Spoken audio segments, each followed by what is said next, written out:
Faculty of Humanities and Social Sciences ค่ะก่อนที่จะเข้าสู่ในช่วงของพิธีเปิดนะคะนำเรียนกำหนดการท่านแขกผู้มีเกียรติที่เคารพทุกท่านที่เดินทางมาร่วมงานในวันนี้สำหรับการประชุมนะคะในช่วงเวลาประมาณ 9 นาฬิกาค่ะก็จะเป็นการรับชมวิดีทัศน์ค่ะ Before we begin, I would like to briefly outline this morning programs. So at 9 a.m. we will begin with the university introduction video, followed by the traditional cultural performance, Bunga Tani.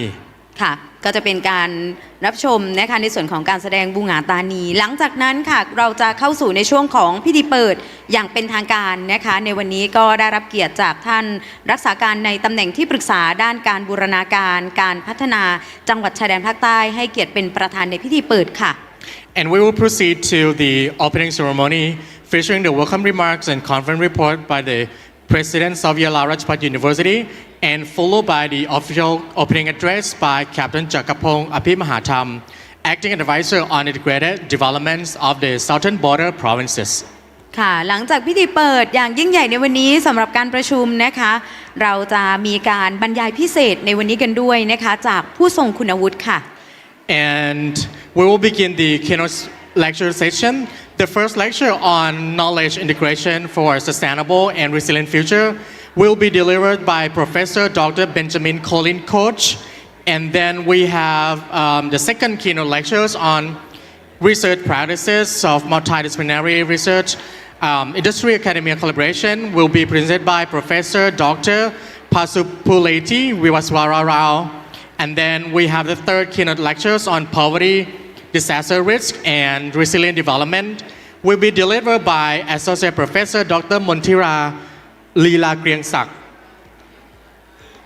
ค่ะหลังจากที่การบรรยายพิเศษทั้ง3ท่านเรียบร้อยแล้วนะคะก็จะเป็นการนำเสนอผลงานวิจัยในวันนี้ซึ่งก็จะมีการแยกนะคะในการนำเสนอในแต่ละกลุ่มในแต่ละห้องในครั้งนี้กันด้วยค่ะ And throughout the day, you are also welcome to visit YIU Research and Innovation 2026 exhibition, which is open for all participants during the conference.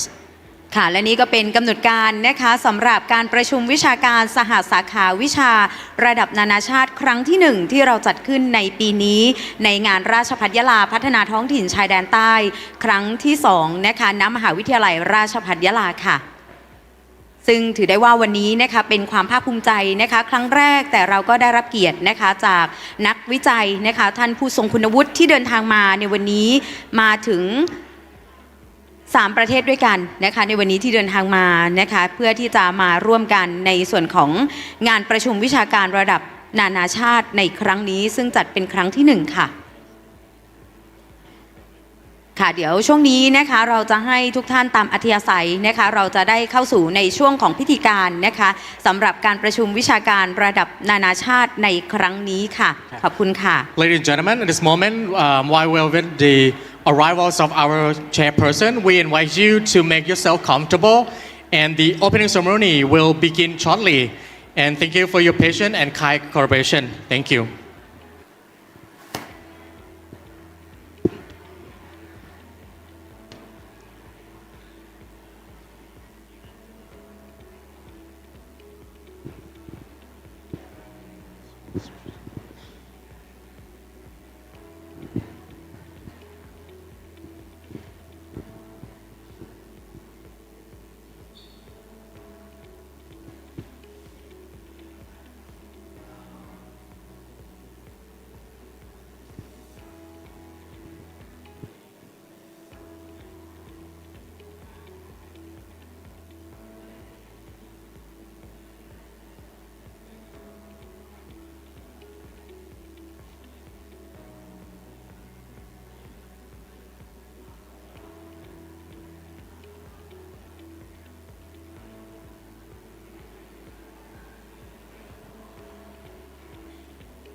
ลำดับต่อไปนะคะเป็นการถวายความอาลัยค่ะโอกาสนี้ขอเรียนเชิญทุกท่านณหอประชุมแห่งนี้ยืนสงบนิ่งเป็นเวลา1 นาทีเพื่อร่วมไว้อาลัยและน้อมรำลึกในพระมหากรุณาธิคุณแด่สมเด็จพระนางเจ้าสิริกิติ์พระบรมราชินีนาถพระบรมราชชนนีพันปีหลวงและร่วมแสดงความอาลัยต่อการสิ้นพระชนม์ของสมเด็จพระเจ้าลูกเธอเจ้าฟ้าพัชรกิติยาภานเรนทิราเทพยวดีกรมหลวงราชสารินีสิริพัฒน์มหาวชรราชธิดาด้วยสำนึกในพระกรุณาธิคุณอันหาที่สุดมิได้ค่ะ Ladies and gentlemen, please rise.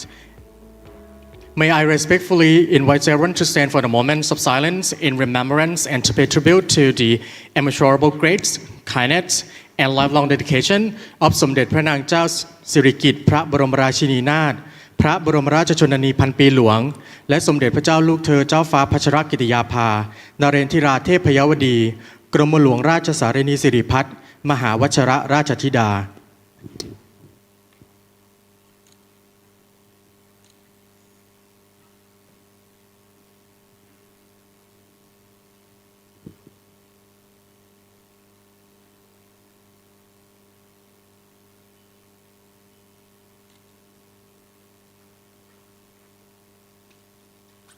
ขอบคุณทุกท่านเชิญนั่งลงค่ะ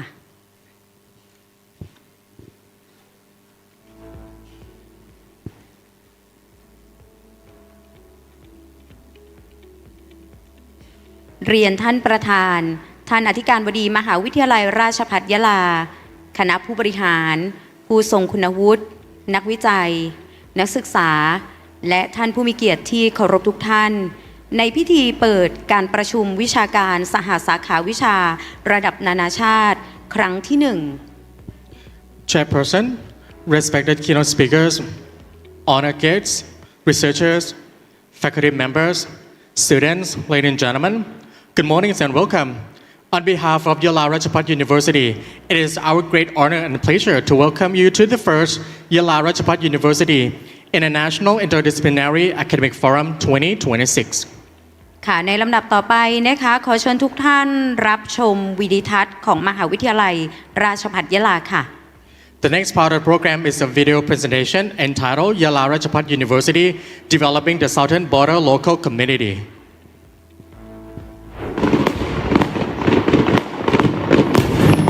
ราชภัฏสมญานามประธานศักดิ์สถานสำคัญการศึกษาแหล่งเรียนรู้สร้างสรรค์สัมพันธ์ประชาสร้างวิชาให้เป็นปัญญาแผ่นดินมหาวิทยาลัยราชภัฏยะลาคนของพระราชาข้าของแผ่นดินกว่า 90 ปีแห่งการยืนหยัดในพื้นที่จังหวัดชายแดนใต้มหาวิทยาลัยราชภัฏยะลาสถาบันการศึกษาที่เติบโตเคียงข้างชุมชน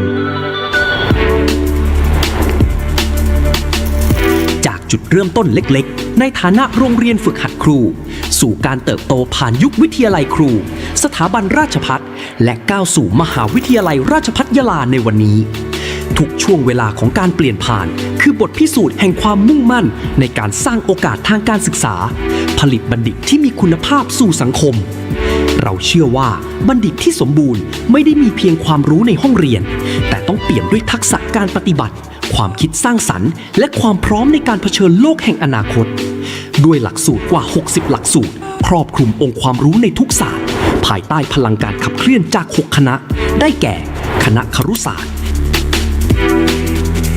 คณะมนุษยศาสตร์และสังคมศาสตร์คณะวิทยาศาสตร์เทคโนโลยีและการเกษตรคณะวิทยาการจัดการคณะสาธารณสุขศาสตร์และสหเวชศาสตร์และคณะพยาบาลศาสตร์ครบทุกระดับมหาวิทยาลัยราชภัฏยะลามุ่งมั่นยกระดับศักยภาพสู่มาตรฐานสากลก้าวสู่การจัดอันดับมหาวิทยาลัยระดับโลกพร้อมสร้างเครือข่ายความร่วมมือกับสถาบันทั้งในและต่างประเทศเพื่อเชื่อมโยงองค์ความรู้งานวิจัยและนวัตกรรมสู่การสร้างคุณค่าร่วมกันในระดับนานาชาติ ชุมชนและท้องถิ่นคือหัวใจและหมุดหมายสำคัญของการพัฒนาอย่างยั่งยืนเรานำองค์ความรู้งานวิจัยและนวัตกรรมมาต่อยอดสู่การใช้ประโยชน์จริงสร้างการเปลี่ยนแปลงให้เกิดขึ้นในพื้นที่ชายแดนใต้จากศักยภาพของนักวิจัยสู่การพัฒนานวัตกรรมและทรัพย์สินทางปัญญาที่สร้างมูลค่าทางเศรษฐกิจควบคู่ไปกับการยกระดับคุณภาพชีวิตและความเข้มแข็งของชุมชนเราสร้างพื้นที่แห่งการเรียนรู้ที่ทันสมัยพร้อมส่งเสริมสุขภาวะที่ดีทั้งด้านร่างกายและจิตใจเพื่อให้มหาวิทยาลัยเป็นพื้นที่แห่งความสุขของการเรียนรู้และการเติบโตพร้อมกันนั้นเรายังมุ่งมั่นสู่การเป็น Green University โดยการใช้พลังงานสะอาดจากแสงอาทิตย์ระบบขนส่งพลังงานไฟฟ้าภายในมหาวิทยาลัยและการเพิ่มพื้นที่สีเขียวเพื่อดูดซับก๊าซคาร์บอนสะท้อนความรับผิดชอบต่อสิ่งแวดล้อมและอนาคตของโลกเราขับเคลื่อนองค์กรด้วยเทคโนโลยีดิจิทัลและปัญญาประดิษฐ์มุ่งสู่การเป็นผู้นำด้านเทคโนโลยี AI ในพื้นที่จังหวัดชายแดนใต้พร้อมพัฒนาองค์กรคุณธรรมโปร่งใสมีธรรมาภิบาลและสร้างความเสมอภาคเท่าเทียมในทุกมิติกว่า 90 ปีที่ผ่านมาคือรากฐานแห่งความภาคภูมิใจ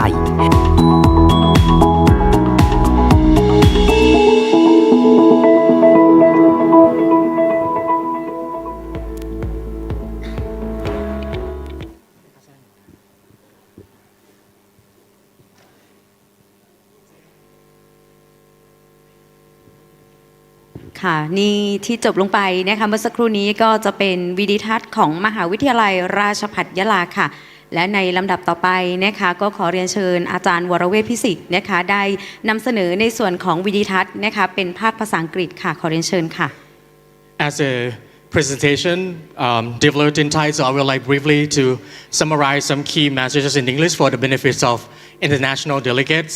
So as you have seen in the video, Yala Rajpath University is continuously evolving to meet the challenges and opportunity for the future through the learner-centered approach, cutting-edge research and digital transformation, and the integration of artificial intelligence.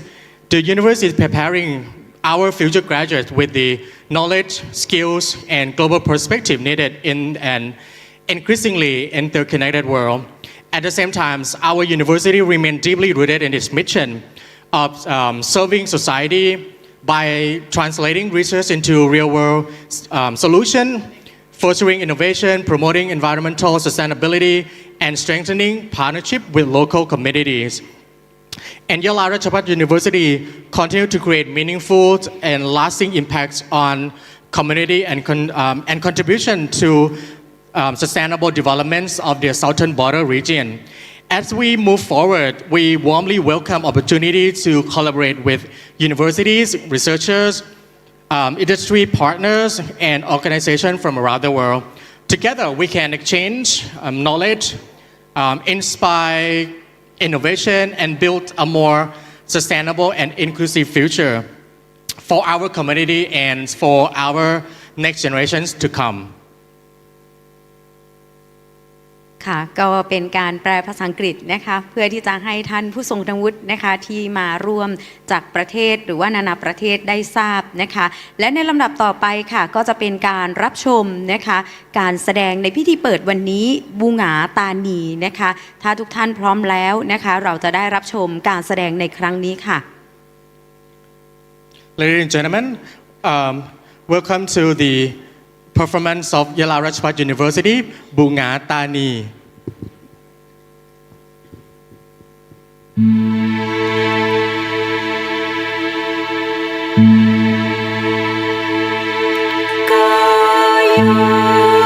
subscribe cho kênh Ghiền Mì Gõ để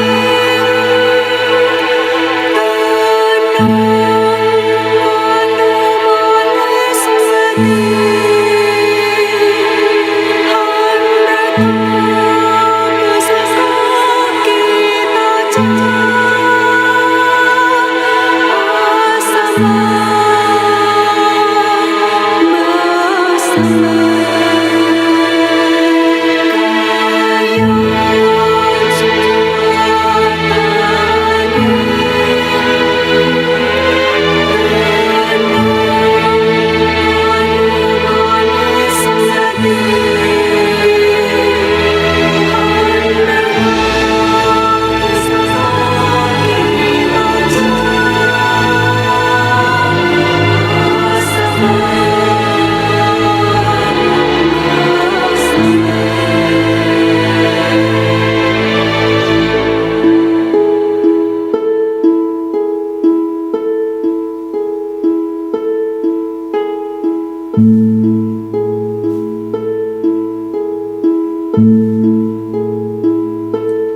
ที่จบลงไปนะคะเป็นการแสดงบูหงาตานีเพื่อเป็นการต้อนรับท่านผู้มีเกียรติที่เคารพทุกท่านค่ะเข้าสู่ดินแดนแห่งสังคมพหุวัฒนธรรมอย่างเป็นทางการค่ะ Ladies and gentlemen, the performance that you have witnessed, Bunga Tani, this performance has reminded us that cultural heritage is not only something that to be preserved, but also something to be proudly expressed and passed to our future generations.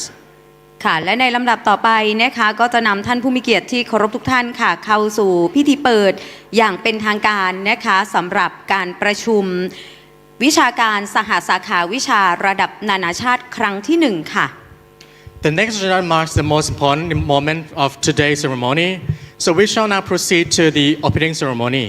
ค่ะโอกาสนี้ขอเรียนเชิญนาวาเอกจักรพงศ์อภิมหาธรรมรักษาการในตำแหน่งที่ปรึกษาด้านการบูรณาการการพัฒนาจังหวัดชายแดนภาคใต้ด้านบนเวทีค่ะ It is my great pleasure to invite Captain Jakapong Apimahatam, acting advisors on integrated developments of the southern border provinces, to deliver the welcome address and officially declare the conference open. Ladies and gentlemen, please join me in welcoming Captain Jakapong Apimahatam to the stage. และโอกาสนี้ขอเรียนเชิญผู้ช่วยศาสตราจารย์ดรสิริชัยนามบุรีอธิการบดีมหาวิทยาลัยราชภัฏยะลาได้ให้เกียรติกล่าวรายงานขอเรียนเชิญค่ะ And we shall now proceed to the reports of the objectives. It's my great honor to invite Assistant Professor Dr. Sirichai Namburi, President of Yala Rajabhat University, to deliver the report.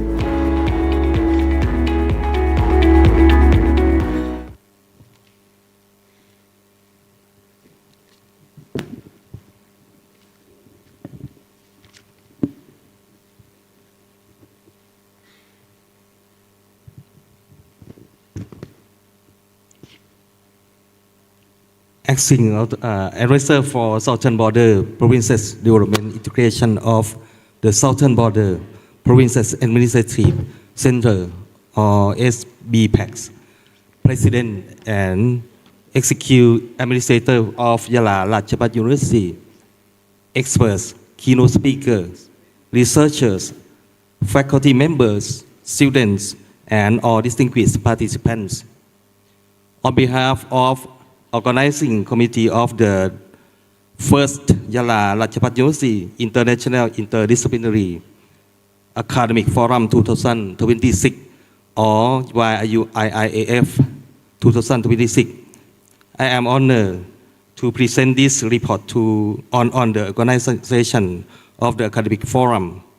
The purpose of this forum is to serve as a platform for exchange knowledge, experiences, and research outcome amongst academics, researchers, and experts from both Thailand and abroad.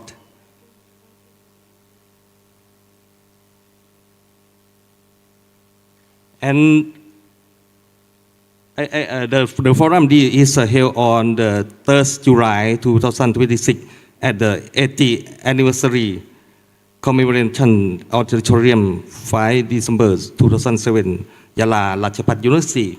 And activity of this forum include special lecturers and knowledge sharing sessions that contribute valuable insight to the academic and research communities, delivered by distinguished national and international speakers. The 3 keynote topics are as follows.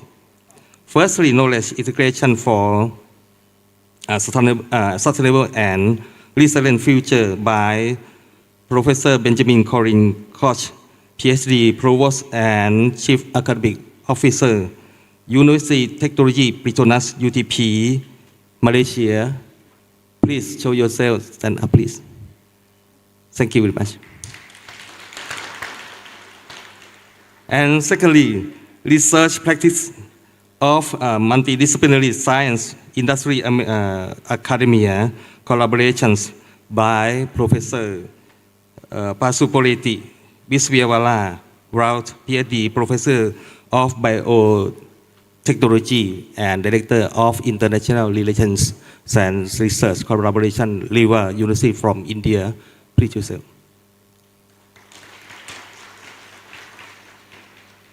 And the third, poverty, disruption, risk, and resilient Development by Associate Professor Dr. Monchila Lee Lak Lieng Sak, PhD, Vice President for Academic Affairs, Prince of Songkhla University, Pattani Campus, Thailand, please. Thank you very much. The presentation of 116 research papers comprise contribution from 9 countries, from Indonesia, Malaysia, the Philippines, Pakistan, New Zealand, Australia, and United States of America, Bangladesh, and India.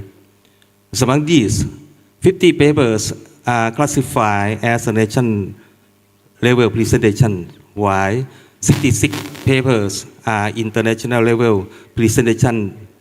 The papers are presented under 4 sub-conferences as follows. Number 1, the 7th National and International Conference on Education and Islamic Education, Faculty of Education, Yala Rajabhat University. And number 2, the 3rd International Academic Conference, Management Science for Local Sustainable Development. And number 3, the 1st National and International Conference on Transformation Tomorrow, Voice, Values, and Vision for Sustainable Development in Humanities and Social Science. And the last, number 4, the 1st International Interdisciplinary Conference on Knowledge Integration for Sustainable and Resilient Futures. These activities are conducted in both on-site and online formats, providing opportunity to strengthen academic networks and foster collaboration national and international level.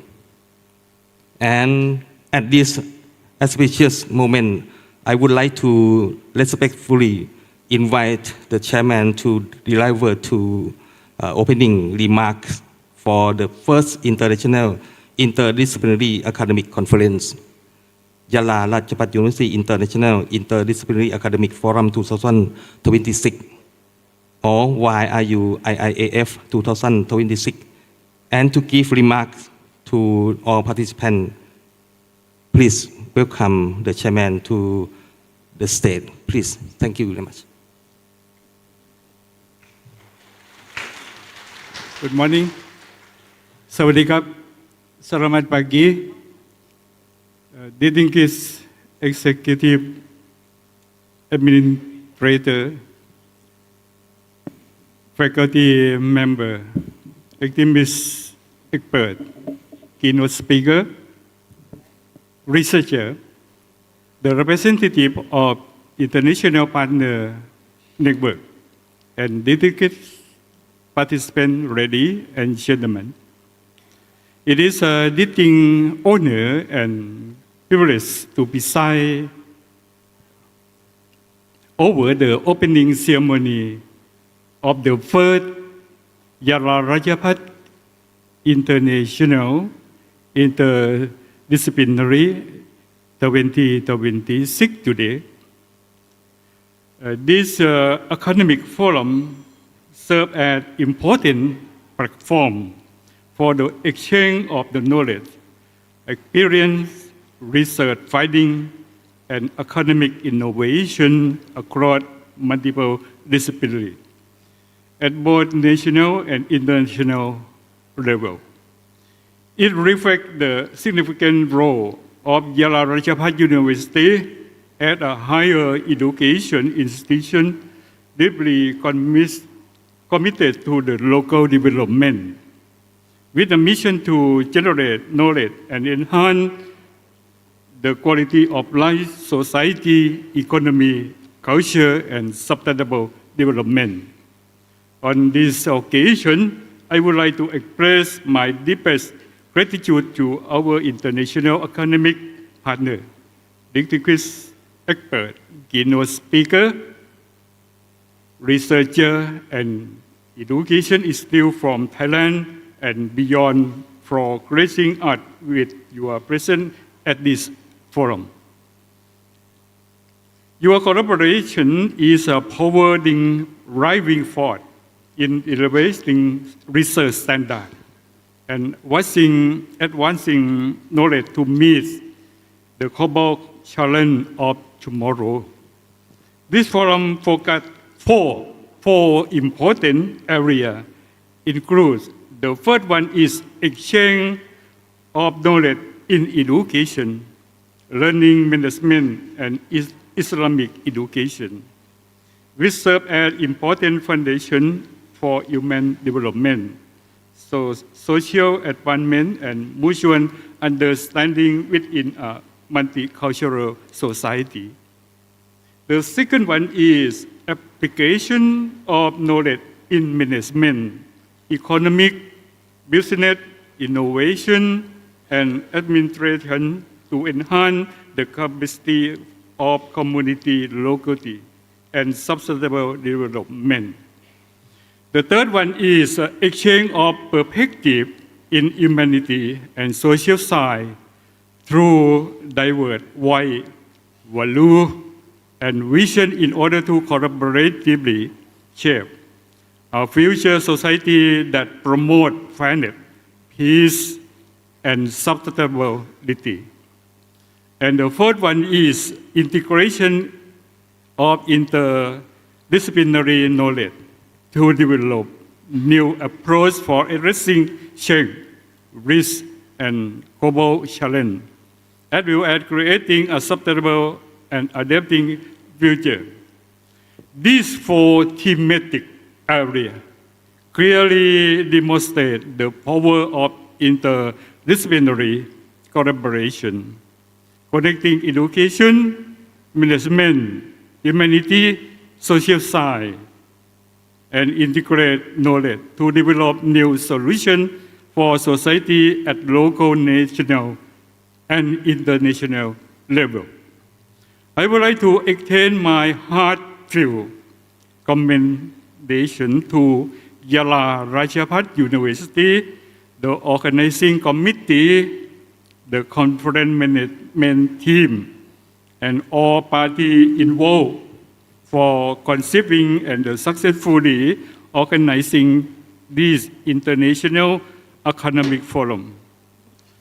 This event provides a valuable platform for academic researchers, faculty members, students, and partner network to present their work, exchange perspective, and enhance economic collaboration, which will lead to the creation of the new knowledge, innovation, and development approach that respond to the evolving needs of society in the future.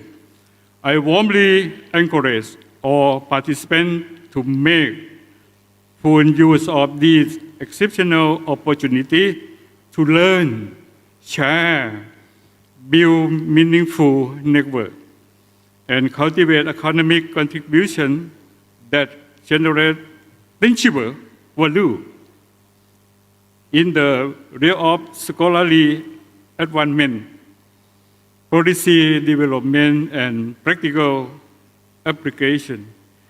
In particular, I sincerely hope that the knowledge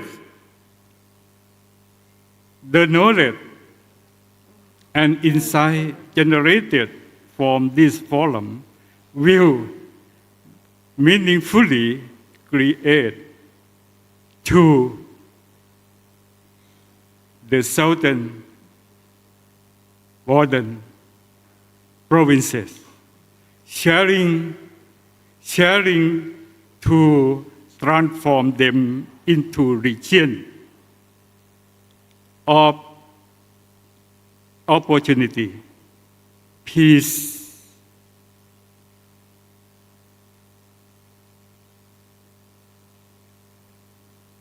harmony, coexistence amidst diversity, sustainable progress.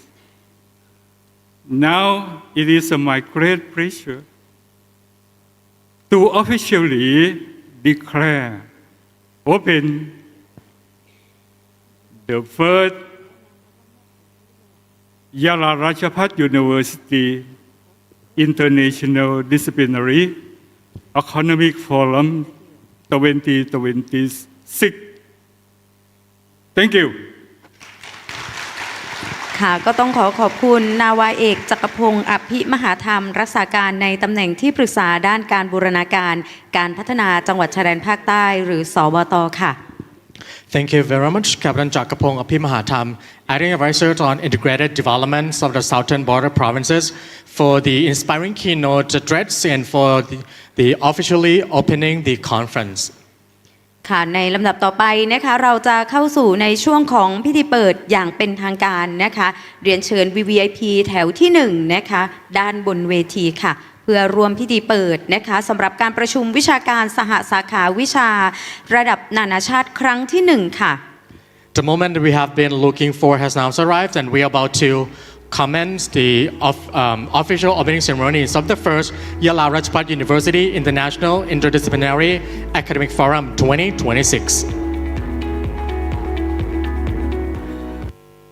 เดี๋ยวเราจะได้เข้าสู่พิธีเปิดอย่างเป็นทางการนะคะสำหรับการประชุมวิชาการสหสาขาวิชาระดับนานาชาติครั้งที่1ในวันนี้กันค่ะ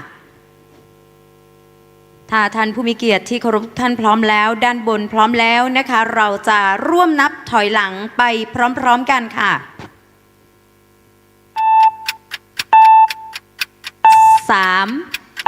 2 1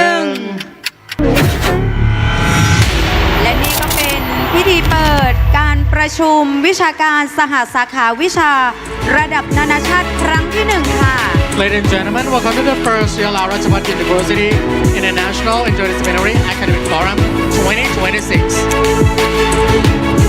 ขอท่าแรกนะคะท่า YRU ค่ะ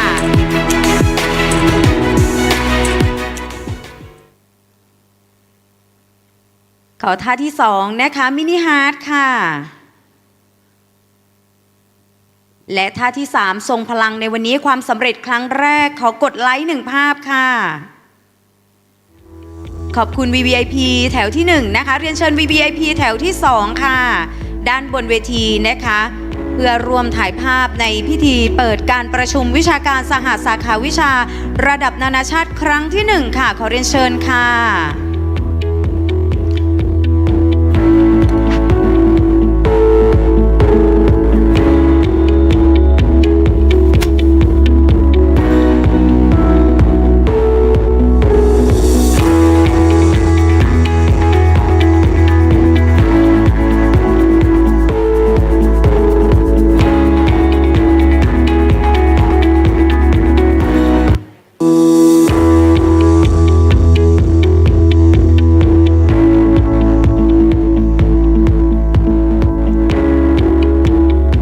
ยืนตรงก่อนนะคะ1ภาพ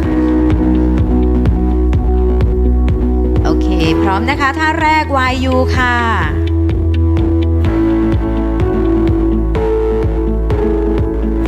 โอเคช่างภาพพร้อมนะคะท่าที่2มินิฮาร์ทค่ะและท่าที่3ความสามัคคีปรองดองในวันนี้ความสำเร็จกดไลค์1ภาพค่ะสุดยอดมากๆขอบคุณนะคะ VVIP แถวที่2ด้วยแล้วก็ท่านประธานในพิธีนะคะขอบคุณอีกครั้งหนึ่งค่ะและนี่ก็เป็นการเปิดการประชุมนะคะวิชาการสหสาขาวิชาระดับนานาชาติครั้งที่1ในปีนี้ในงานราชภัฏยะลาพัฒนาท้องถิ่นชายแดนใต้ครั้งที่2ซึ่งจัดขึ้นนะคะณมหาวิทยาลัยราชภัฏยะลางานของเราจัดขึ้นนะคะระหว่างวันที่1ถึง5กรกฎาคมพุทธศักราช2569ค่ะและลำดับต่อไปนะคะก็จะนำท่านผู้มีเกียรติที่เคารพทุกท่านค่ะเข้าสู่ในช่วงของการบรรยายพิเศษนะคะโดยผู้ทรงคุณวุฒิค่ะLadies and gentlemen, we are now come to one of the highlights of today's conference, our keynote lectures. So, ladies and gentlemen, it is my pleasure to introduce our first distinguished keynote speaker, Professor Dr. Benjamin Colin Koch. Professor Koch is the Provost and Chief Academic Officers at University Technology Petronas, so UTP, Malaysia, where he provides academic leadership and drive the transformations of higher education through excellence in teaching, research, and innovation. He earned his PhD in mathematics from Goldsmiths University of London and has extensive experience in academic leadership, research, and educational development. His work focuses on advancing interdisciplinary knowledge and addressing global challenges through innovative and sustainable solutions. Today, Professor Koch will deliver his keynote lecture entitled Knowledge Integration for a Sustainable and Resilient Future. Ladies and gentlemen, please join me in giving a warm welcome, Professor Dr. Benjamin Colin Koch.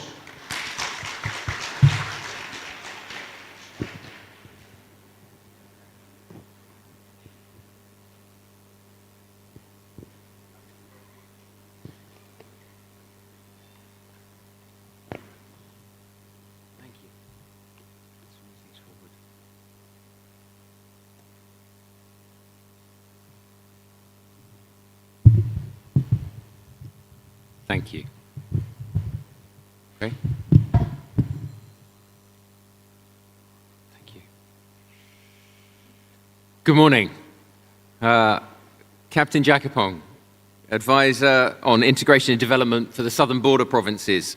Assistant Professor Dr. Sirichai Namburi, President of Yallahabad University. Honored guests, faculty members, students, ladies and gentlemen. I am delighted to be here today to speak on knowledge integration for a sustainable and resilient future. And I'd like to start by asking a question. If I can change the slide. Sorry, this isn't working. Can we move the slide on, please?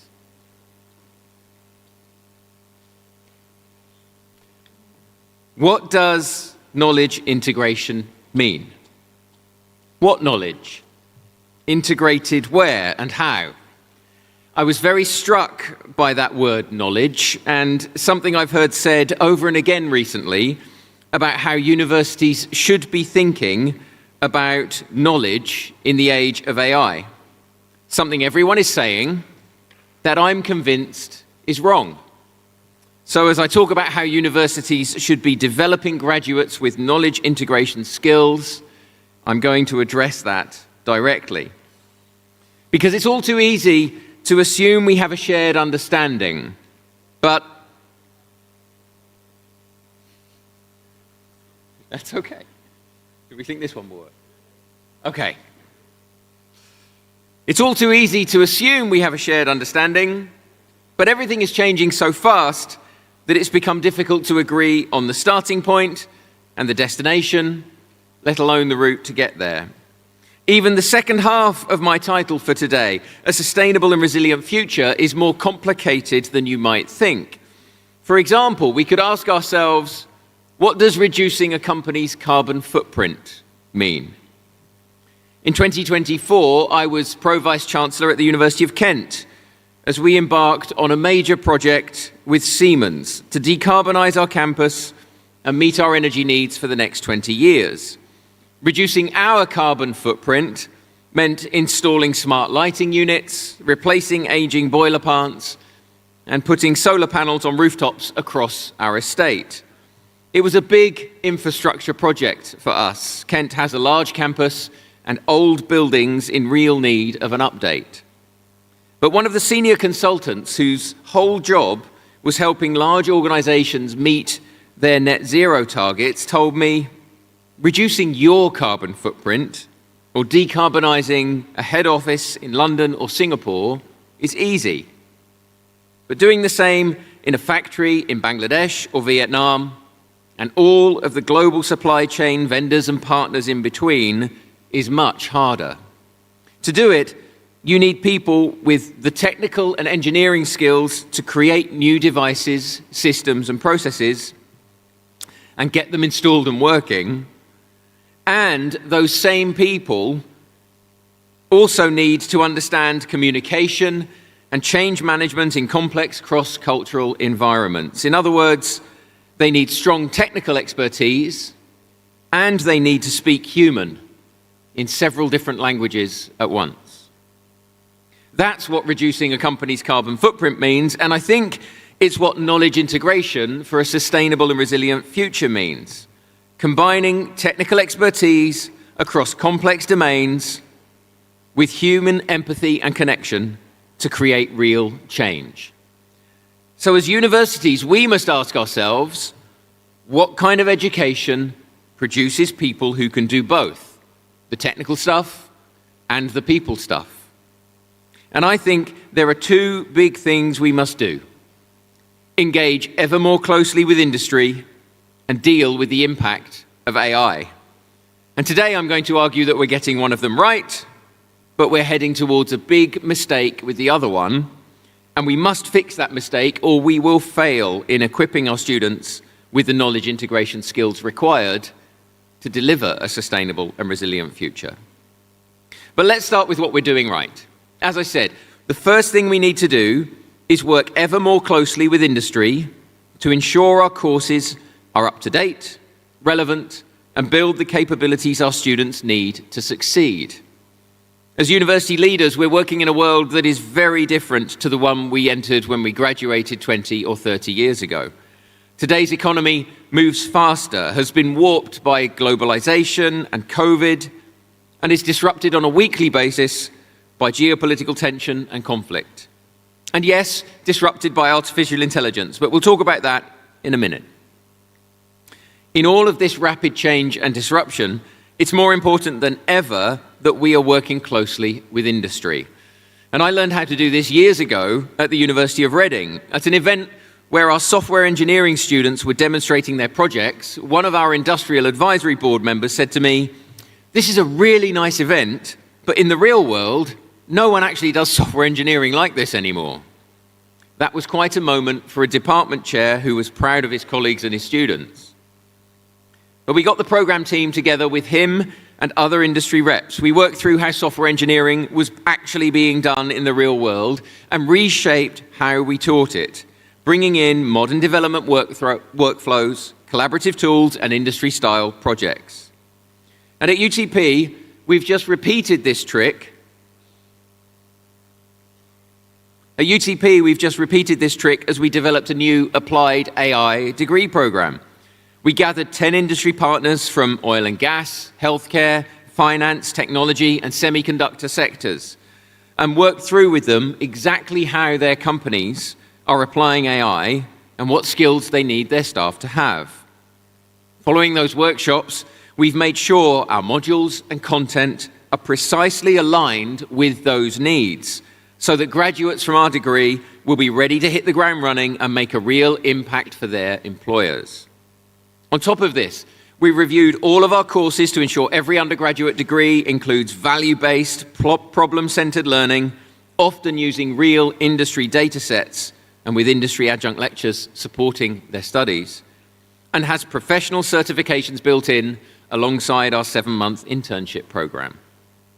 And we've established our new Integrated Engineer of the Future program, where small cohorts of the most talented students build understanding across mechanical, chemical, and electrical engineering, interdisciplinary understanding that's crucial, as Captain Jacopong mentioned. Through learning in highly experiential, project-based ways, with meaningful industry engagement woven into every semester. Universities have been connecting students with employers, working across disciplines, and working with industry to build curriculum around real problems for years, and we must continue to do more. More co-creating courses, more engagement in and around the curriculum, more collaboration on lifelong learning, meeting individual and industry needs as the economy evolves, and making sure we're integrating the right knowledge for a sustainable and resilient future. But as I said, there's a second thing we need to do to support knowledge integration, dealing with the impact of artificial intelligence. And it is here that I think universities are heading towards a mistake that we must avoid. ChatGPT arrived with a bang in 2022 as the biggest disruption to education and industry since the internet. Generative AI can help a student with limited understanding write an essay or computer code that is coherent, complete, and correct in seconds. But it can also help that student with limited understanding ask questions they would be embarrassed to pose in a lecture and find ways to study that suit them, essentially acting as a completely personalized private tutor on demand at any hour of day and night. AI is simultaneously the biggest threat and biggest opportunity education has ever seen. And I have confidence in our ability to lean towards the opportunity rather than succumb to the threat. Because we've done it before. When the internet arrived, people predicted that with knowledge instantly available everywhere, no one would bother coming to college anymore. And instead, we've seen universities leverage the internet to collaborate faster and better on research and teach more students more effectively than ever before. And now, we're watching in real time as academics come up with fascinating and powerful ways to integrate AI into curriculum design, delivery, and assessment, dealing with the threat and taking advantage of the opportunity. At the operational level of education, our colleagues are doing amazing things. But at the strategic level, as we think about what education is for in the age of AI, a consensus is emerging that I am convinced is wrong. We've all heard the argument, knowledge is no longer scarce. AI has taken us well beyond algorithmic search and can identify context, retrieve facts, and create analysis with a simple language prompt. But AI doesn't have human instinct, ethics, or the capacity to understand and navigate complex or indirect consequences. So, universities should pivot away from knowledge delivery towards the formation of human capabilities like judgment and critical thinking that machines cannot replicate. It's a compelling case.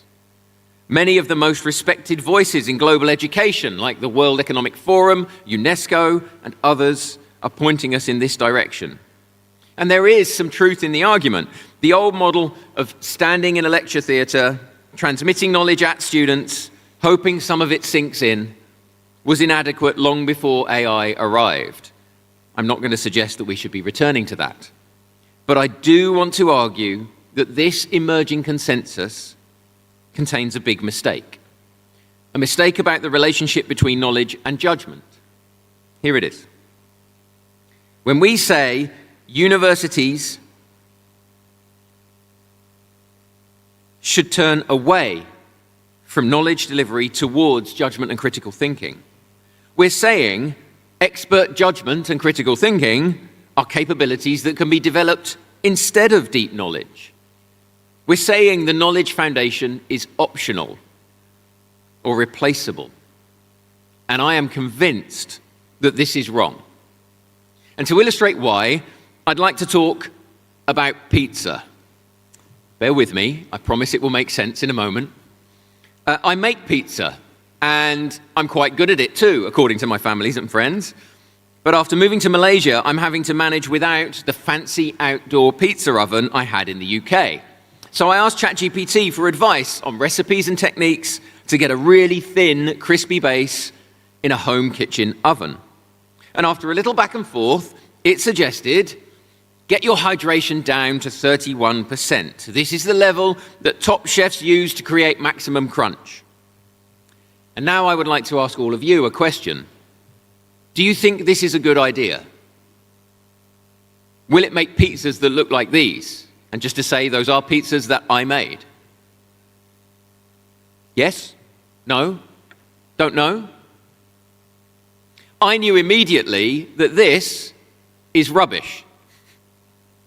Not because of my critical thinking skills, which I think are quite good, but because I know pizza and bread making.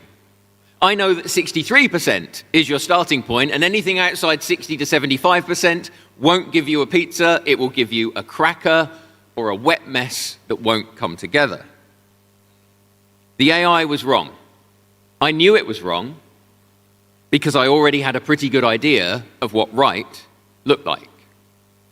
The judgment came from the knowledge, not instead of it. There are examples of this at every level of complexity, up to and including academic research. Earlier this year, Donald Knuth, one of the greatest computer scientists alive, published a paper called Claude Cycles about a graph theory problem. He had solved it for a small specific case. His friend Philip Stappers solved it for a few more specific cases, but neither could figure out a full mathematical proof.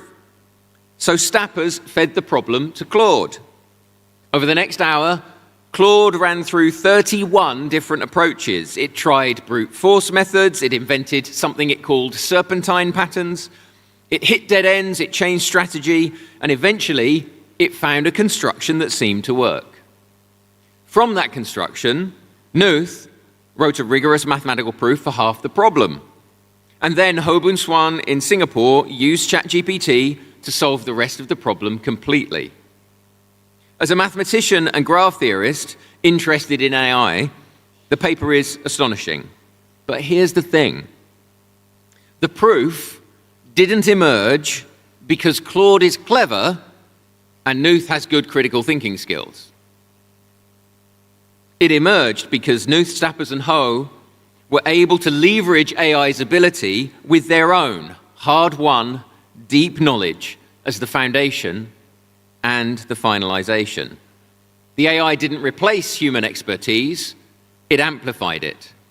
And without the human expertise, there wouldn't have been an impact. Universities have always been in the business of creating and sharing knowledge, and by so doing, cultivating expertise. And we cannot abandon that mission, however powerful AI becomes. Because in a world of ubiquitous calculators, I still want the engineer who built the plane I'm about to get on to know that 6 times 7 is 42. And in a world of ubiquitous AI, I still want doctors, lawyers, and engineers who can shape and test AI-enabled work with their own expertise. Which means as universities, we need to remind ourselves what building real, deep expertise actually involves. And we do know, because Stuart and Hubert Dreyfus, researchers at the University of California, described it clearly. The formation of expertise follows 5 stages that move from novices operating by simply following explicit rules to experts operating from an internal library of deep implicit knowledge built through years of practice and real-world experience. For me, the key insight of their work remains true in the age of AI. What we call expert judgment, the capacity to see immediately what's wrong, what matters, and what to do, is not a generic skill. It is domain-specific knowledge made fluent through practice and experience. When we propose that universities should shift from knowledge to judgment, as if these are alternatives, we're suggesting you can develop experts without the knowledge from which expertise flows. And that just doesn't work. Judgment and critical thinking come from knowledge, not instead of it. And real knowledge integration, the kind that is needed to decarbonize head offices in London and factories in Bangladesh, the kind that is needed to combine artificial intelligence with human ingenuity and empathy to actually make things happen, requires knowledge that is deep enough to integrate across domains in the first place. So to sum up, developing graduates with the knowledge integration skills required for a sustainable and resilient future requires universities to engage ever more closely with industry, lean into the opportunities provided by AI without abandoning our core purpose of creating and sharing knowledge. So, get together with your industry partners and start co-creating your curriculum. Start investing in AI tools and training and incentivizing AI-led innovation. But if you ever hear someone on an education committee or senior management group, or even just your boss, say, AI means we have to pivot away from knowledge transmission and towards judgment and critical thinking, say no. Remind them that judgment and critical thinking come from knowledge, not instead of it. And remind them that even with AI in the picture, knowledge integration for a sustainable and resilient future depends on people knowing things. Thank you.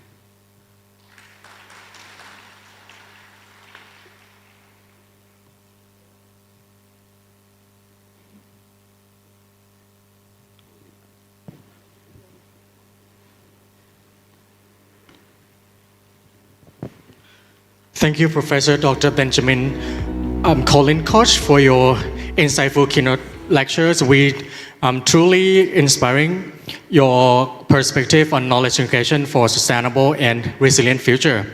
Ladies and gentlemen, we come to our second keynote lecture. It is my great pleasure to introduce Professor Dr. Pasupuleti Viveswara Rao, a distinguished scholar in the field of biotechnology from Reva University, which is a member of RENPER. So the RENPER is the Regional Network on Poverty Eradication, which is an international academic coalition dedicated to combating poverty, promoting sustainable development, and achievement the UN Sustainable Development Goals, or SDGs. So our university is one of the members of RENPER as well. So Professor Rao holds a PhD in biotechnology from Sivankateswara University, India, where his doctoral research focused on diabetes and national product research in investigating the potentials of medicinal plants for metabolic diseases. He also earned his Master of Science in Biotechnology from Bangalore University, which researched in industrial biotechnology. Professor Rao has served in several distinguished leadership roles, including former Associate Deans of the Schools of Applied and Allied Health Sciences and Computer Science Application, Director of International Relations and Research Collaboration at Reva University, India. And ladies and gentlemen, please join me in giving a warm welcome to Professor Rao.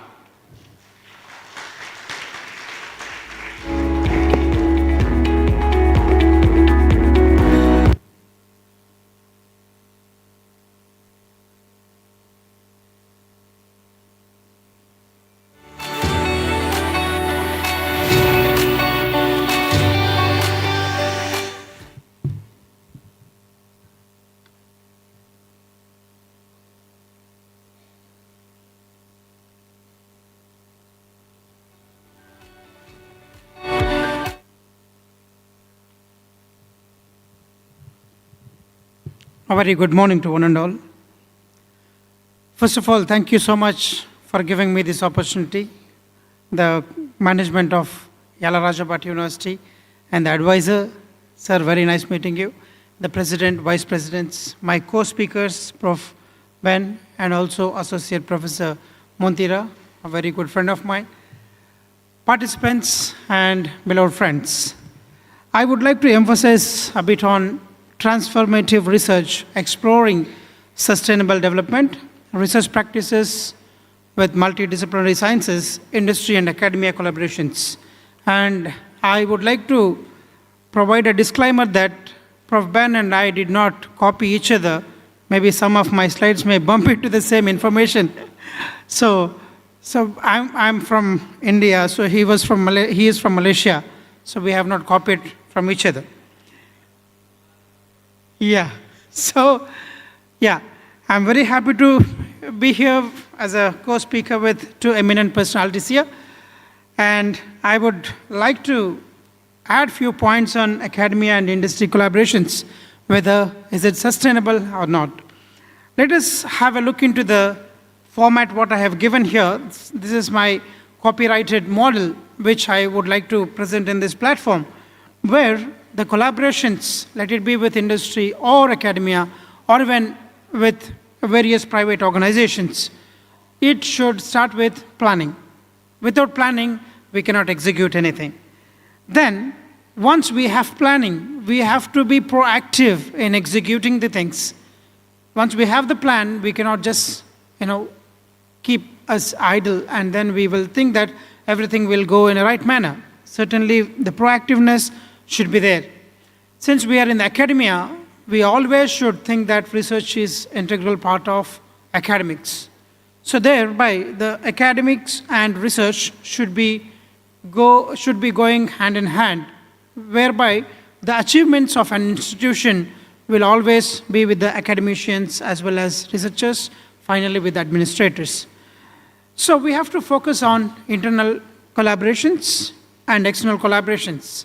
Again, internal collaborations, whereas we have to focus on interdepartmental as well as intra-departmental.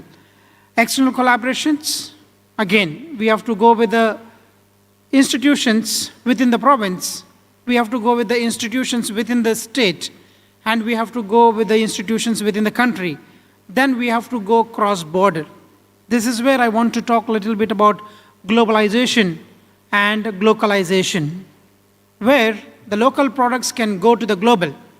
I can give you n number of examples or scenarios what we have achieved when I was in Malaysia for more than a decade. And that's where we have very strong collaborations with Prince of Songkhla University and other universities in Thailand. So you have to understand the complete plethora of collaborations, how exactly it should be done. Either you want to go for short-term collaborations or long-term collaborations. You want to go with, lower hanging fruits, or even you want to achieve the milestones at a faster rate, at a longer run. So you have to have special interest towards it.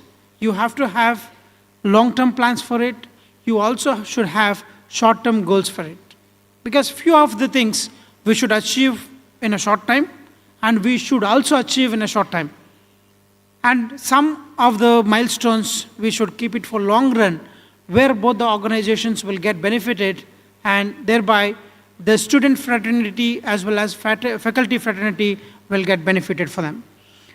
Once you have these short-term and long-term plans implemented in the system, then you have to properly go for internationalization. It can be nearing or neighboring countries, or it can be faraway countries. However, your objective should be very clear. Objective should be very focused. So both the organizations, it is not individual-centric. It should be industry-centric, it should be academia-centric, it should be the institute-centric. So then only we can achieve the goals according to the needs and requirements of the society. Finally, we should also understand the collaboration is not always one-sided. The cooperation is not always one-sided. It should be mutual. The collaboration should go hand in hand. Both the sides, we should have equal contributions for the collaboration. Sometimes, of course, one institution can go in a slower pace, but the other institution can go in a faster pace. That's where we can balance. And every institution will work for the sustainability. Every organization across the world. So we work with every institution, work with several organizations across the world. Finally, we look into the sustainability. So sustainability model will have lots of parameters, again, based on the needs and requirements of each province and each institution. Now, the big question in front of us is collaborations or competition. Majority of the times, we look the collaborations in a very friendly manner. Sometimes we also find, especially in researchers and academic mindset, sometimes we are not very free to let go the information. We will feel that, okay, probably he or she may snatch my information. So we should not feel that it is a competition. It should be in a collaborative manner. So some information I have given in few boxes here, where collaboration gives us multidisciplinary innovations, shared infrastructure and labs, joint publications and grants, global research networks, higher societal impact. Whatever we do, we have to work on the societal impact, how exactly it can implement into the system. Competition. See, we also should have healthy competition between the collaborators and between the institutions and between the researchers, where it should drive in a very quality manner, and it should also work on the improving the originality. And it also improves the rankings of the institution. Where you have healthy competition, you are setting the bars to maintain the quality of that particular parameters. Increases the productivity, encourages accountability, because accountability is most important thing, where once we set up the objective, we should take the onus of it. We should take the accountability of it, so that we can achieve the things with timelines and with monitoring very successfully. And also, finally, it promotes the excellence. When we are disciplined with milestones and timelines, certainly we will achieve the excellence. Strategic balance is also one of the most important things, to have multidisciplinary research and also the adaptability or even implementation in the organizations. Healthy competition drives excellence, but collaboration multiplies impact. At the end of the day, we should focus more on the impact, creating the impact in the society. At what level you are creating the impact to the organization, to the students, to the faculty, as well as to the society. Finally, that matters. Together, they can create transformative global research leadership, so that we can create leaders. I understand some of the students who have graduated from India, many of them are working in Thailand, many of them are working in Malaysia. Some of them who have graduated from Thailand and Malaysia, they're working in India and other parts of the world, which means we can create the global leadership, and we can supply the manpower to the world. And this is what I was trying to adjust things, how transformative research should be, how exactly we can shift the paradigms, and how we can create the existing paradigms, understanding and applications through innovative methodologies. So it is not like a very traditional method. Sometimes we require traditional methods, but sometimes you have to shift gears to understand the needs and requirements of both the partnerships. Let it be transformative research, let it be translational research, let it be multidisciplinary, let it be interdisciplinary. We have to shift gears according to the needs and requirements. That is very, very important. It is not that I go in 100 kilometer speed, you come in 20 kilometer speed. It is always to understand the situation of the collaborations. Thereby, we can try to achieve the goals. And it also addresses several society challenges by integrating various disciplines, promoting active stakeholder engagements, generating knowledge that directly contributes to the sustainable development objectives. And finally, the outcomes will be active stakeholder engagement, knowledge generation, and also sustainable development objectives. So these are few methodologies which I wanted to show to the audience. Again, the information what I have mentioned in the previous slide was the same. However, we have to implement this participatory action research and system thinking, as well as transdisciplinary frameworks, where, see, few decades ago, about 2-3 decades ago, or 4-5 decades ago, there was the necessity or niche areas to understand the basic research, which is very much narrowed down to one particular discipline. Later on, it was converting to interdisciplinary. Now the world is completely with multidisciplinary. As Prof. Ben was mentioning in his talk was AI. And I also would like to mention here about DUR, dual use of research. That is where I have given my disclaimer that we have not copied each other. So here we are talking about AI. We are talking about lots of new softwares, or lots of methods are coming in. ChatGPT, Claudes, so many things. But again, we have to be optimistic what exactly to be taken. We should not be pessimistic how exactly it can be used for toxic information or for toxic applications. It should be in a beneficial manner. And let us all be the optimistic. Otherwise also, I totally agree with Prof. Ben that there is lots of threats ahead with ChatGPT or any generative AI, where people are using with their own convenience to use it for adverse effects. And sustainable development is mainly to balance economic growth, because if we do not have economic growth, certainly we cannot talk about anything. and social inclusion, and finally, environmental protection. We have to understand where the environmental protection, where social inclusion and the economic growth is available, then certainly the sustainable development will be there. That is what in RENPA we always talk about, Regional Network for Poverty Eradication. We always talk about how to reduce the poverty, if not eradicating the poverty. Certainly, it takes several decades to eradicate poverty in every country. However, we can try to reduce the poverty, but there are lots of, small, tiny things we have to implement in the system and society. So the approaches should be interdisciplinary as well as multidisciplinary. We need engineers, we need scientists, we need technologists, we need social scientists, we need economists, we need business people, we need administrators, we need leaders to have a sustainable, society. And these are various social and economic impacts of sustainable solutions. And I would like to focus a bit on this particular slide, which is again a copyrighted model from my research. Collaborative research practices in modern era. So these are the various important things we have to certainly practice in our research. Short-term and long-term collaborations, communicate with transparent terms. Whenever we are trying to have collaborations with different partners, we have to be very clear with our terms and conditions. We have to be transparent. It should not be like hide and seek. We have to make sure that we are convening the things, or we are mentioning the things very clearly to the partner.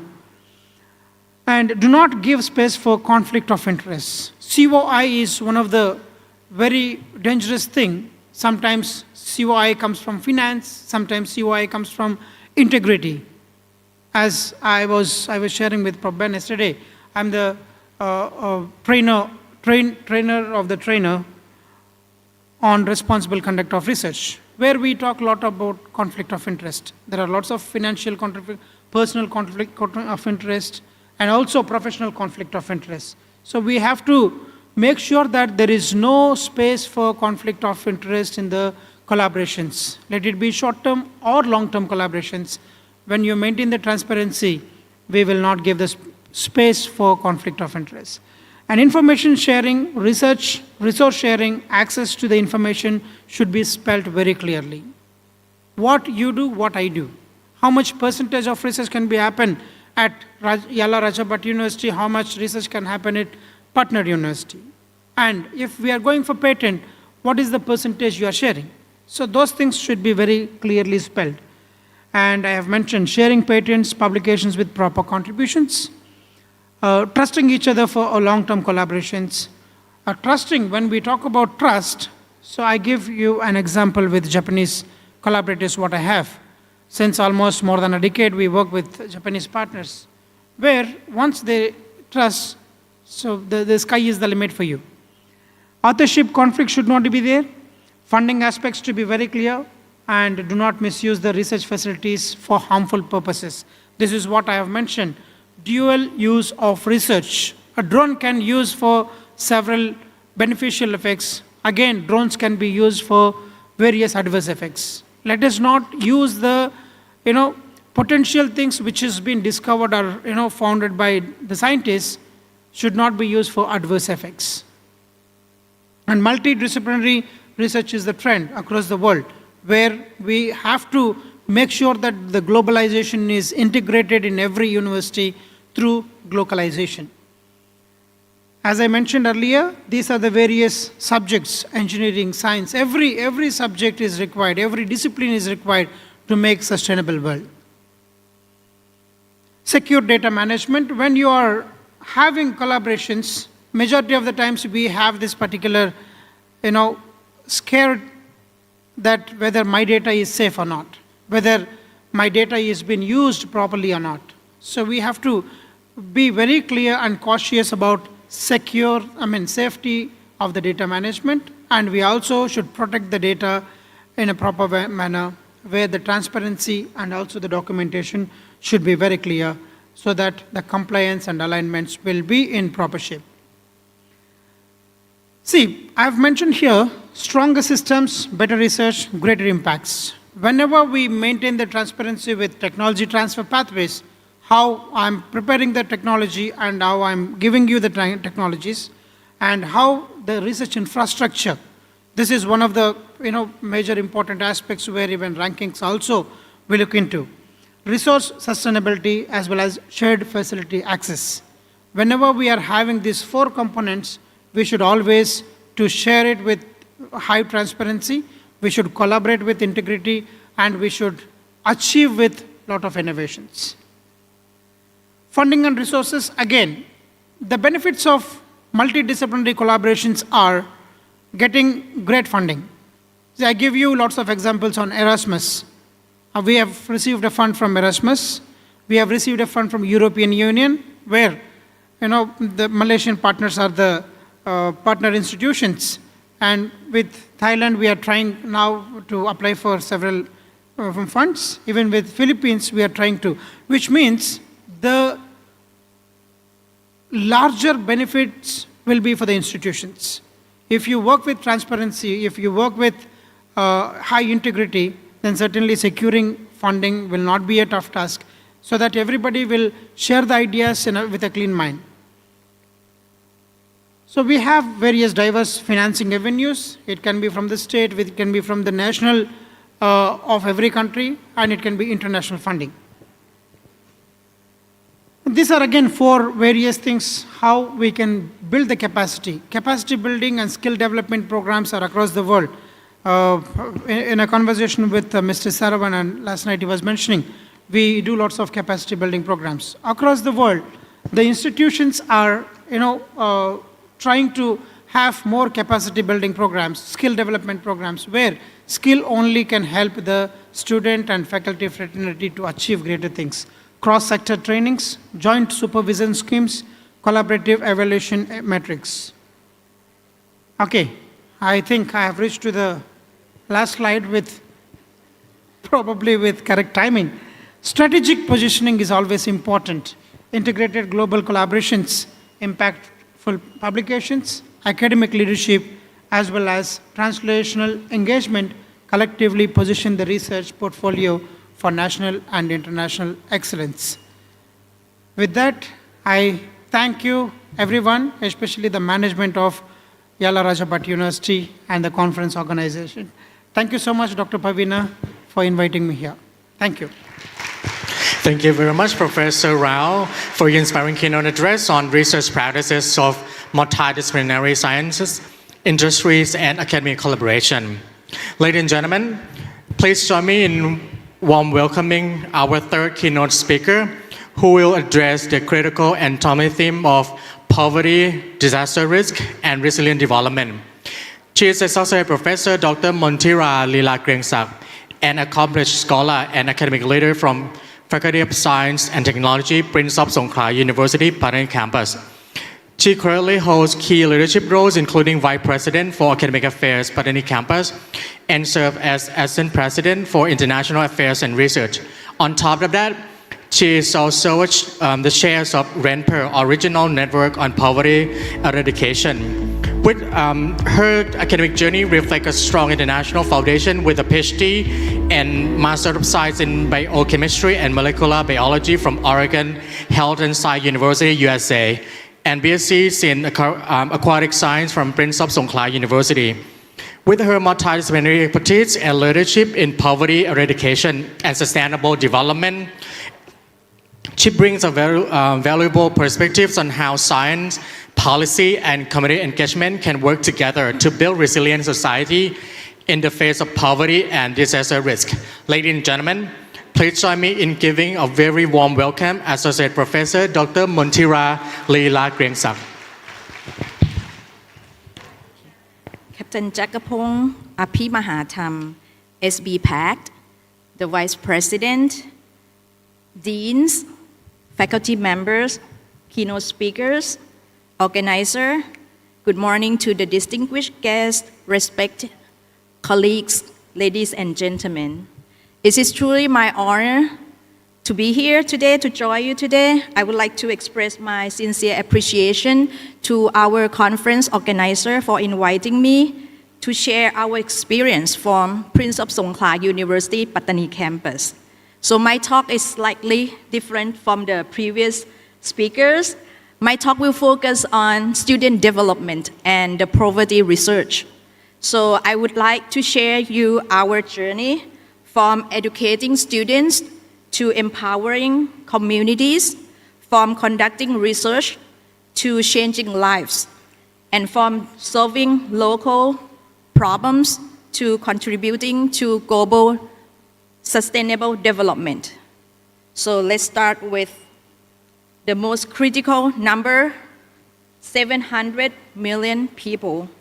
So today, approximately 8.5% of the global population is still trapped in the extreme poverty, surviving on less than $2.15 a day. So those extreme poverty isn't a whole story. If you look at the people who live on less than $6.85 a day, that is the 3.5 billion people, nearly half of the world, struggling to get by. So providing that our current economic system are failing to share wealth properly. If you look at the sub-Saharan Africa, makes up to 16% of the world population, but is whole 2/3 of the world extreme poor. This shows that modern poverty isn't just about lack of cash. It is deeply trapped by the regional conflict, bad governance, and climate change. So to move forward, the World Bank says that we have to tackle 3 things at once: poverty, prosperity, and planet. Before answering that question globally, let me first share the reality in Thailand. Okay, so this is a number, the Thailand poverty profile in 2024. So Thailand poverty rate slightly up to 4.89%, meaning about of the 3.43 million people live below the poverty line. So if you look at that 3.43 million people, there are 879,000 people classified as a very poor. They survive on the average of just 616 baht per month. So that is account for like 20 baht a day. So this amount doesn't cover the basics food security, proving that the standard economic is failing to reach those integrated needs. If you look at this infographic, the top 5 poorest provinces are heavily affected by their geography and local security. Notice that 3 out of the 4 provinces are southern border provinces. So among half of the Thailand poorest people work in agriculture. Even though farmers feed us, drive the economy, they are constantly trapped in the poverty by unstable costs, heavily debt cycle, and unpredictable climate patterns. So the poverty is not just a low number on the balance sheet. So the poor nutrition stunt the child's body and brains. So before they even enter to the school, the constant anxiety of trying to survive drains the personal mental energy, causing the drop of the focus of the IQ point to 13 points. Because of the poor are cut off from the normal banks, they have to use predatory loan sharks. So this make it much more expensive to be poor than to be rich. Families are forced to prioritize the survival over the school, meaning that the children are often pulled out from the classroom to work and support the household. Hunger, stress, and lack of resources lead to school dropouts, which ensure the next generation stay trapped in the exact same loop. To break this cycle, we cannot rely on the temporary aid or the band-aid solutions. We need the structural catalyst. We need the engine capable of rewriting the narrative. That engine is higher education. So next, I would like to share our area-based research and development project on poverty eradication and improving equality. This project is led by Assistant Professor Dr. Aruni Wanmuaniel and our research team. We ask simple 3 questions. Where does poverty proceed? Why does it endure? And how can it be eradicated sustainably? So those questions guide our entire research process. We collected household level information. We established collaborative mechanisms. We built referral system. Most importantly, we design solutions together with community rather than for community. Once we understand each household information, so to sustain the poverty eradication, we connect families with appropriate government agencies, development of the human resource through an operating system for health, education, career development, and income. We provide the operating system for the alleviating poverty, and finally, we develop plan policy to drive operational plans and mechanisms. This demonstrated the university can become trusted coordinators between knowledge and action. Through this experience, we discover that universities have several unique strengths. First, we build trust with the stakeholder. Second, we provide multidisciplinary expertise. Next, we communicate and follow up for advancing development. Finally, university translate research into policy recommendations, so the evidence should influence public policy. These 5 roles transform our university from the place of learning into partner for sustainable development. And once we saw the positive result locally, we began ask another question: can this lesson benefit other countries? Regional Network on Poverty Eradication, or RENPER, is an international network that promotes poverty eradication activities in Southeast Asia and South Asia. Our goal is simple: share knowledge, learn from one another. Our goal is to scale the successful solutions beyond national borders, because sustainable development solution is never achieved in isolation. Just last year, RENPER released a book chapter collecting real-world case studies on poverty elevation from across our network. As earlier mentioned, that Ratchapat Yala also is a member of the RENPER, along with PSU and Reva University here. So by becoming, and this is why international collaboration has become an essential part for higher education, how RENPER contribute to poverty and student development. By connecting universities across Asia and beyond, RENPER allows us to pool our collective wisdom, cross-examine our research, and implement regional blueprint for poverty elevation. For our students, RENPER is a gateway to the world. Through its collaboration platform, joint research initiative, and international student forums, RENPER elevates local students' experience to an international platform. Students working on the poverty project in southern Thailand can present their findings to the peers in Malaysia, Indonesia, or even in the Philippines. They share best practices, debate systemic solutions, and build cross-border alliance. This experience helps students develop competency that employers and society increasingly value. So to develop the next generation of global citizens, the global citizenship isn't just an abstract ideas. It's a set of real everyday skills. We must teach our students how to practice deep empathy, communicate across different cultures, and understand complex global systems Students need to feel the personal responsibility to help solve massive global issues like the UN SDGs. Education should blend cross-border teamwork, community service, and digital exchange tools. And I would like to emphasize this that being a smart student doesn't mean much without value. True intelligence requires strong ethics, especially in this age of the generative AI. We must emphasize academic integrity and value-driven choices.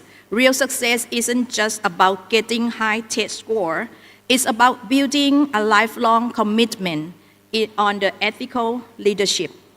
Therefore, at PSU Pattani campus, our education concept from practical knowledge to real-world impact is directly fueled by our area-based research and development project. In the region facing complex economic challenges, our campus serves as a living laboratory. We take empirical, area-based research focused on sustainable agriculture, fishery, livestock, halal processing, industry, and finance literacy, which is for our degree-seeking students. This is experiential learning in action. They do not just study poverty from the textbooks. They actively step into communities, working hand in hand with the researchers and community leaders. Students analyze localized data and co-create solutions. They develop environment-conscious designs and create practical economic models. Simultaneously, we translate this research into action for our non-degree learners and local communities through the PSU Lifelong Initiative. By offering flexible, transferable credit, we provide practical training and empowering communities to lift themselves out from the poverty. By combining area-based research with the degree and non-degree pathway, we do more than just teach. We cultivate global citizens who drive sustainable development from ground up. At Prince of Songkla University, we believe that internationalization is not only about sending our students abroad. It is equally important to bring the world to our campus. We warmly welcome international students through short-term study visit, semester exchange program, and other mobility initiatives. By learning alongside with our Thai students, they exchange ideas, cultures, and experiences, creating a truly multicultural learning environment. We are happy to see these efforts are bringing real results. This year, the number of the international students joining a semester exchange program has increased by 84% compared with last year. This shows that more international partners trust our university and see it as a good place for learning and cultural exchange. I would like to share one of our flagship non-degree program, which reflects our educational philosophy in action. This program is called Leadership for Sustainable Development Experiential Learning in Multicultural Context. So it's offered the credit transfer for non-degree course, giving the student the flexibility to learn academic credit while participating in the meaningful learning experience. The program combines online learning with on-site experiential activities, creating a blended learning environment that is both flexible and highly engaging. So the student begins with the online session where they explore the concept of the sustainable development, intercultural communication, leaderships, and the system thinkings. Then they come together for the intensive on-site experience. This field experience allows them to observe real challenges, engage with the local stakeholders, and appreciate the complexity of the sustainable development in practice. Finally, one of the most important of the program is the reflection. Students are encouraged to reflect what they learn, what they like, what they wonder, and what they wish. Overall, the participant reports a very high level of satisfaction with the program and recognize its value as the unique learning experience. Many students comment that the field visits were among the most valuable part of the program, meeting the community members, listening to the locals' perspectives, and observing the real sustainability challenges help them connect classroom knowledge with the real-world practice. So this evaluation result give us when the universities combine academic excellence with real-world engagement, international collaboration, and lifelong learning, we create graduates who are not only the knowledgeable, but also capable of making a meaningful difference in society. This brings me to the final message of today. I would like to conclude with the philosophy that guides everything we do at Prince of Songkhla University. Our soul is the benefit for the mankind. This verse reminds us that education is not only about excellence, it's about service. Research is not about discovery, it's about impact. Universities are not only places where students earn degrees, they are places where society finds solutions. If we continue to place humanity at the center of the higher education, I believe university will become one of the world's most powerful forces for achieving the Sustainable Development Goal. Thank you very much. Thank you very much. I would like to express our sincere gratitude to Associate Professor Dr. Montira Lila Kriengsak for her insightful and thoughtful keynote address on poverty, disaster risk, and resilient development.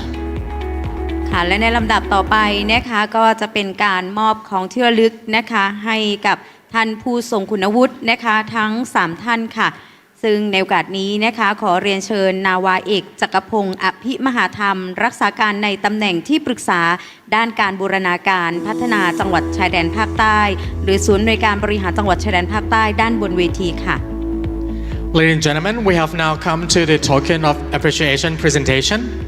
May I respectfully invite our chairperson to present a token of appreciation to our 3 distinguished keynote speakers in recognition of their insightful, inspiring presentation.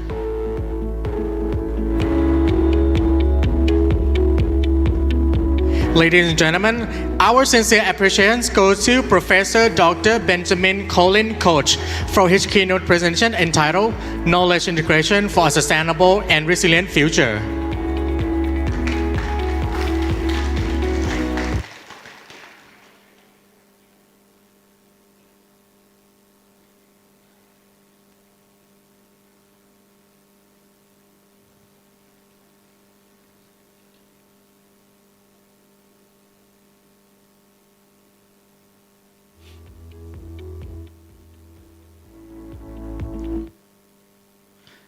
Professor Dr.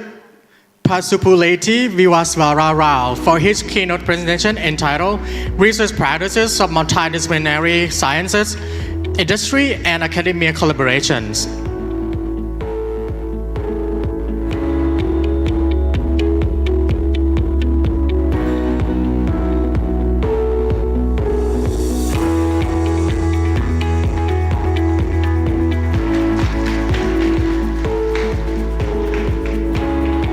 Associate Professor Dr. Montira Lila Kriengsak for her keynote presentation entitled Poverty, Disaster Risk, and Resilient Development.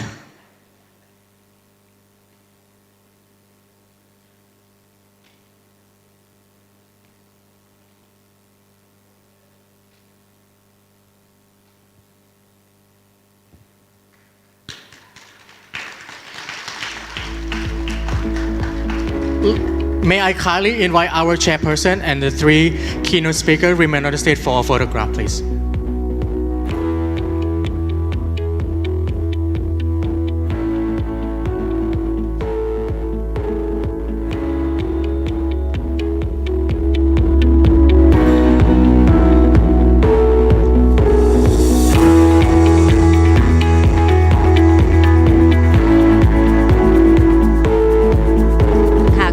ขอบคุณท่านประธานในพิธีนะคะรวมทั้งผู้ทรงคุณวุฒิทั้ง3ท่านด้วยค่ะและลำดับต่อไปนะคะก็จะนำทุกท่านนะคะไปสู่การนำเสนอผลงานวิจัยนะคะซึ่งวันนี้ก็จะมีตัวแทนนะคะของมหาวิทยาลัยที่จะนำนะคะในส่วนของผู้นำเสนอในครั้งนี้ไปยังห้องต่างๆค่ะWe are now proceed with the research presentation session featuring our 4 conference across 4 distinct academic themes hosted in parallel session within our university.